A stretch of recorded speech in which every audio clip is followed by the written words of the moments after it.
ሰላም ጤና ይስጥልን። እንዴት አላችሁ? እንዴት ቆያችሁ? እንዴት ሰነበታችሁ? እንግዲህ በዚህ በአዲሱ በያሮስ ትዕይንት አዳዲስ መረጃዎችን ይዘን መተናል። ልዑል መብራቱ ነኝ። ወቅታዊ ጉዳዮችን፣ ቪዲዮዎችን፣ አነጋጋሪ ሀሳቦችን፣ ትንተናዎችን እንሰጣለን። ስለዚህ በደንብ ሰብስክራይብ በማድረግ ሼር በማድረግ ላይክ በማድረግ አብራችሁ እንድትሆኑ እንጋብዛለን ማለት ነው። በቅድሚያ እንደው ሴፉን ማመስገን አለብን እና ሴፉ ፋንታሁን የብዙዎችን እንባ ያበሰ ነው። ለ25 ዓመታት ደከመኝ ሰለቸኝ ሳይል በጣም ትልልቅ ስራዎችን ሲሰራ የነበር ነው። ሴፉን የማያውቅ ኢትዮጵያዊ ያለ አይመስለኝም። ሁላችንም ሴፉ ፋንታሁን እናውቀዋለን። የደከመውን የሚያበረታ፣ የራቀውን የሚያቀርብ፣ የሚያጽናና፣ ከሁሉ ከትልቁ ጋርም ትልቅ ከትንሹ ጋርም ትንሽ ሆኖ ወርዶ ያሳሳቀ እየቀለደ የሚያስተምር ነው። ሴፉ ፋንታሁን ሁላችንም እናውቀዋለን። ታዲያ በዚህ በማለዳ አንድ ዘገባ ይዞ ወጣ። በጣም ደስ ያለኝ መረጃ ስለሆነ አቅርብላችሁ። በሀገራችን ሚዲያ ታሪክ ውስጥ ለሩብ ምዕተ ዓመት ከ25 ዓመታት በላይ ያለ መታከት ደከመኝ ሰለቸኝ ሳይል ህዝብን ሲያዝናና ሲያስተምርና ሲያስታርቅ የኖረ ሰው ቢኖር ያለ ጥርጥር ሴፉ ፋንታሁን ነው። ሴፉ ሚዲያ ላይ የሚታይ ጋዜጠኛና አቅራቢ ብቻ አይደለም። ለብዙዎች ተስፋ፣ ለበርካታዎች በጣራ ስር ለተሸሸጉ ችግረኞች ደግሞ እንደ ወንድም ነው።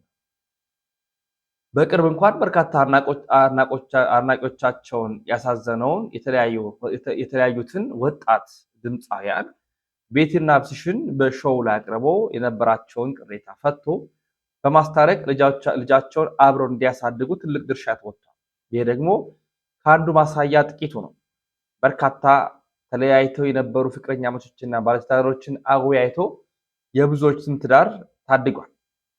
አንድ ወዳጄ የላከልህ ነው እያለ ከራሱ ኪስ አውጥቶ የብዙዎችን እጥረት የሸፈነ በገንዘብ ምክንያትም የከፋቸው በርካታ አርቲስቶችን ወገኖችን ሳቅ የተካ የመለሰ ነው ሴፉ ፋንታሁን። በሀገራችን ቁጥር 1 የሆነውን ሴፉ ሾው ለዓመታት በስኬት ሲመራ ማንኛውም እንግዳ በራሱ ሙድ አውርቶ ቶሎ የመግባባት የሰዎችን ልብ የማሸነፍ ድንቅ ብቃት አለው። ሴፉ ደግ ነው፣ አራዳና ጨዋታ አዋቂ ነው። ከሁሉ በላይ ደግሞ ለሀገር ትልቅ ባለውለታ ነው። እንደ ሴፉ ያሉ ሰዎች ለሰው ልጅ አሳቢ የሆኑ ደጋግ ሰዎችን ፈጣሪ ያብዛል። ለሀገራችን ላበረከተው ትልቅ አስተዋጽኦም እንደ ሀገር የኒሻን ሽልማት ትልቅ ክብር ይገባዋል ብለን እናምናል። ይህን ሀሳብ ያቀረበው ዘሪው ነው። ማለዳ መረጃን ያቀረበልን እኔ እስማማበታለሁ። እውነት ለመናገር እናንተም የምትስማሙበት ይመስለኛል።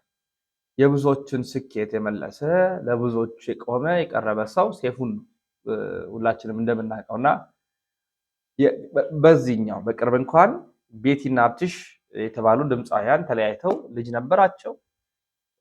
አስታርቆ ልጃቸውን በህብረት እንዲያሳድጉ አድርጓል። መለስ ቤት የእሱ ቪዲዮች ላሳያቸው። ሁላችንም እኮ የሆኑ ነገሮች እናጠፋለን፣ ግን የበደሉን ሁሉ ይቅርታ እንደምንልም ስለምንገልጽ በጸሎታችን ቤትዬ አታሳፍረኝም፣ ይቅርታ ጠይቃት ግድ የለም።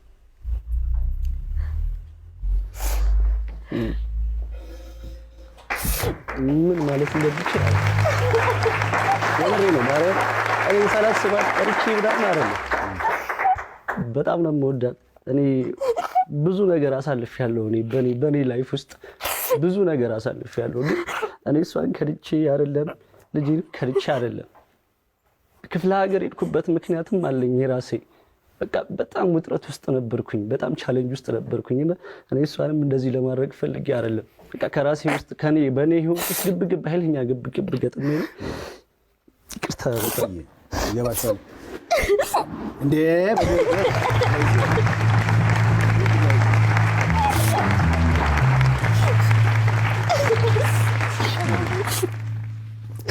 እንዴ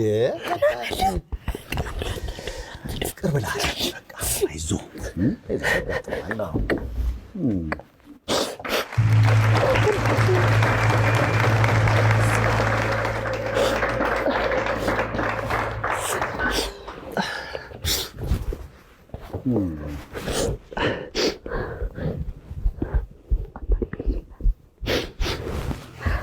በጣም ደስ ይላል። ዛሬ አብራችሁ ራት የምትበሉ ይመስላችኋል? ምን አዲስ እንደተጣበሰ ሰው ምንድነው ጉዱ? እግዚአብሔር ያውቃል። ምን አይ እግዚአብሔር ያውቃል። እሱማ ያውቃል፣ ግን ለራቱ እግዚአብሔር ያውቃል። የፈለግነውን አይደለም የሚሰጠን። ጥያቄው ምን ፈለግን ቢሆን ደስ ይለኛል። ምላሽ ቤቢንም ማየት አለበት።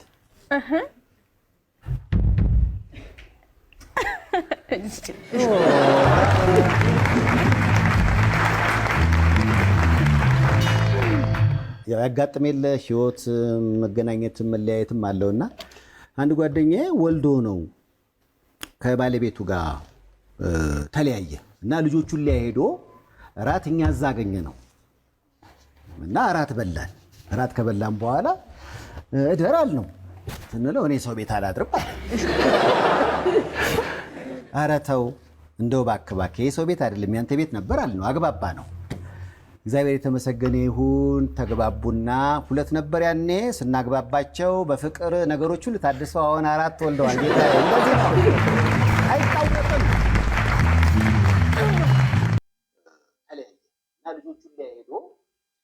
ሴፉ በጣም አስተዋይ ነው።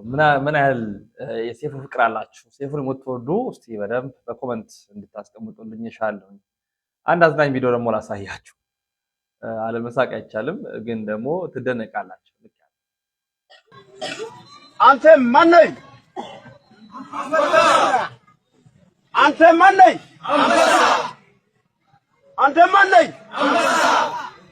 አንፈሰ ድምፅ ስማ። አንተ የማን ምልሻ? የማን ምልሻ? ባለቤት ሂድ። በስመ አብ ወወልድ ወመንፈስ ቅዱስ። በስመ አብ። አንተ ማን ነኝ? አይሰማም። እየሰማችሁ ካላችሁ ምን እንዳለ ጻፉልኝ። ደረጀ ምን ገጥሞታል? ኮሜዲያን ደረጀ ኃይሌ እናውቀዋለን። በጣም ብዙዎቻችን የምንወደው ነው። ግን ምንድን ነው የገጠመው ደረጀ? እጅግ በጣም ነው ያዘንኩት። ኮሜዲያን ደረጀ ኃይሌን ብዙዎቻችሁ ታውቁታላችሁ። ስለሱ እንዲህ ነው ብዬ መናገር አይጠበቅብኝም። ዛሬ ግን ስለሱ የሰማሁት ነገር እጅግ በጣም ስላሳዘነኝ ነው ይህንን ቪዲዮ የምሰራው። እባካችሁ እሱን የምትወዱ የምታከብሩት እስከ መጨረሻው ድረስ ይህንን ቪዲዮ ተከታተሉ። ኮሜዲያን ደረጀ ኃይሌን ያው የዘጠናው ትውልድ የሆናችሁ በደንብ ነው የምታውቁት።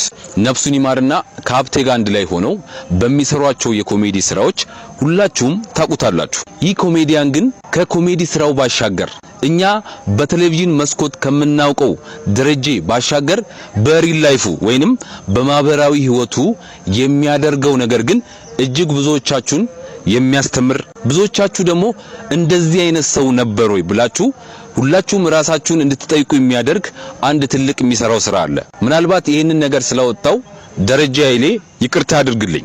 ነፍሱን ይማርና ሀብቴን ብዙዎቻችሁ ታውቁታላችሁ። ከሱ ጋር አንድ ላይ የኮሜዲ ስራዎችን የሚሰራው ማለት ነው። እንደምታውቁት ካረፈ አመታት ተቆጥሯል። እንግዲህ ከዚህ ከሞተው ከሀብቴ አንፃር ነው ደረጀ የሚያደርገውን ነገር ምነግራችሁ። ምን ያደርጋል መሰላችሁ? ጓደኛው ሀብቴ ከሞተ ቀን ጀምሮ ደረጀ ከሚያገኘው ገቢ ግማሹን እኩል እያካፈለ እስካሁን ድረስ ለሀብቴ ቤተሰቦች ይሰጣል። ከሚያገኘው ገቢ ግማሹን ሳያበላልጥ በየወሩ በህይወት ለሌለው ለሀብቴ ቤተሰቦች ያካፍላል።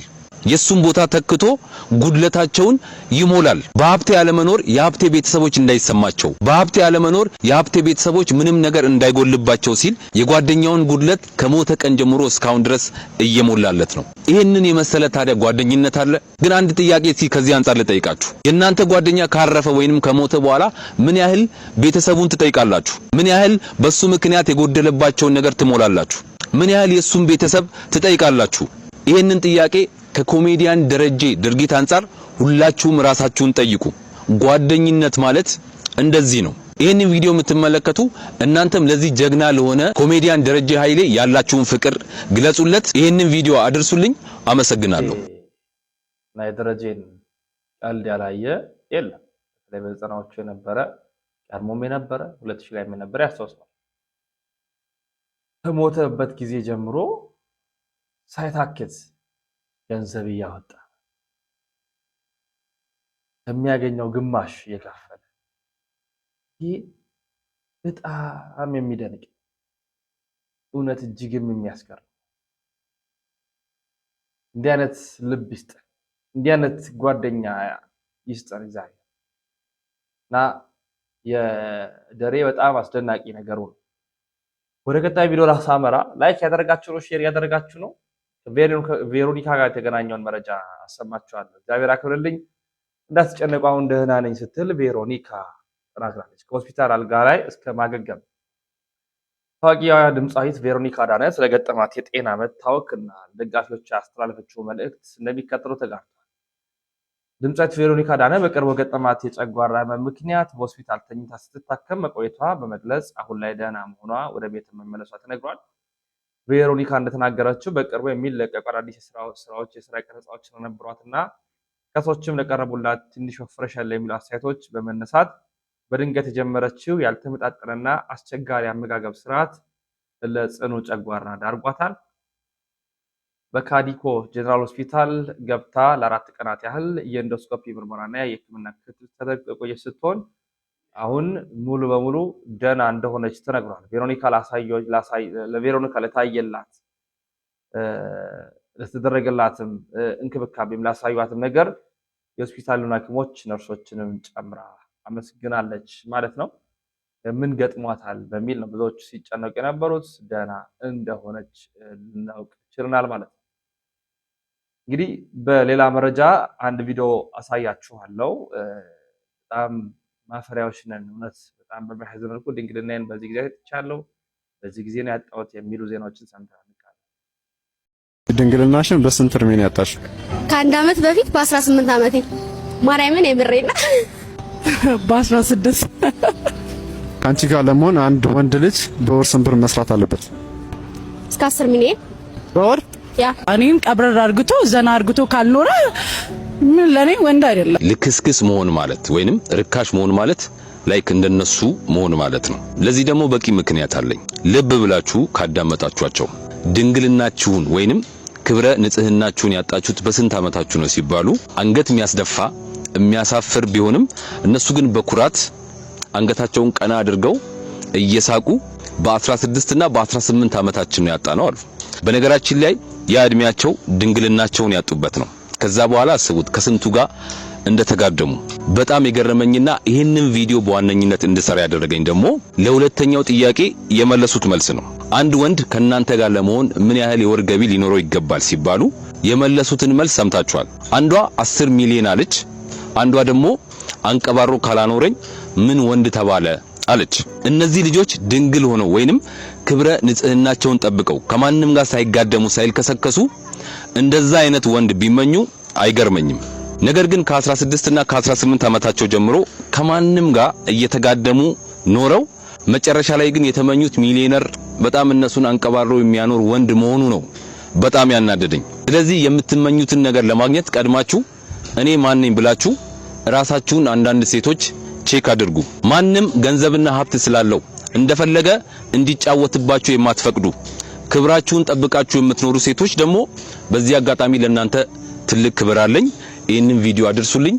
አመሰግናለሁ። አሁን በጣም አዋቂነት ይመስላል። በዚህ እድሜ ድንግልና ያጥቻለሁ፣ በዚህ እድሜ እንዲሆኛለሁ ኩራት ይመስላል። በጣም ይሄ የሚያሳፍር የሚያስለቅስ የሚያሳዝን ደረጃ ላይ ደረሰ። እንደ አዋቂነት የምንቆጥረው ሴቶች ቀሚስ ማድረግን እንደ ነውር፣ መጠጣትን እንደ አዋቂነት፣ ድንግልና ማጣት እንደ ክብር የምንቆጥር ከልዕልናችን የወረድን አለ። አይበጀን። ቢያንስ ሰክነን ሃይማኖት ያለን በሃይማኖታችን በማህበራዊ ህይወታችን ከቤተሰቦቻችን ጋር የሚኖርን ግንኙነት ሰላማዊ አድርገን መኖር ይጠበቅብን። ራሳችንን ማዋርደን የተዋረደ ቤተሰብን የቤተሰቦቻችንን ስም እንዳናጎድፍ መጠንቀቅ አለብን። የዛሬ መረጃችን ነው። በሌሎች ቪዲዮዎችን እመለሳለሁ። ከዛ ሰነባበትኩኝ። ሰናይ ቆይታ